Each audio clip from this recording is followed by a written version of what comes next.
ಜಾಗತೀಕರಣ ಸಮೀಕ್ಷೆಗೆ ಸ್ವಾಮೀಜಿಗಳ ಒಗ್ಗಟ್ಟಿನ ಮಂತ್ರ ಕೇಳಿಬರ್ತಾ ಇದೆ. ಕೂಡಲ ಸಂಗಮ ಹರಿಹರ ಅಲಗೂರಿನ ಪೀಠಾಧಿಪತಿಗಳು ಕಾಲಂನಲ್ಲಿ ಪಂಚಮಸಾಲಿ, ವೀರಶೈವ ಪಂಚಮಸಾಲಿ, ಜಾತಿ ಕಾಲಂನಲ್ಲಿ ಯಾವುದು ಬರೆಸಬೇಕು ಅಂತ ಗೊಂದಲ ಕೇಳಿ ಬರ್ತಾ ಇರುವಂತೆ ಸಭೆ ನಡೆಸೋದಕ್ಕೆ ಮುಂದಾಗಿದ್ದಾರೆ ಸಮುದಾಯದ ಸ್ವಾಮೀಜಿಗಳೆಲ್ಲರೂ ಕೂಡ.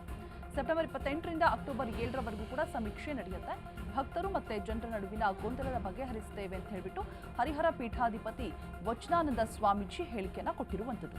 ಜಾತಿ ಗಣತಿ ಸಮೀಕ್ಷೆಗೆ ಇದೀಗ ಸ್ವಾಮೀಜಿಗಳ ಒಗ್ಗಟ್ಟಿನ ಮಂತ್ರ ಕೇಳಿ ಬರ್ತಾ ಇರುವಂಥದ್ದು. ಕೂಡಲ ಸಂಗಮ ಹರಿಹರ ಅಲಗೂರಿನ ಪೀಠಾಧಿಪತಿಗಳು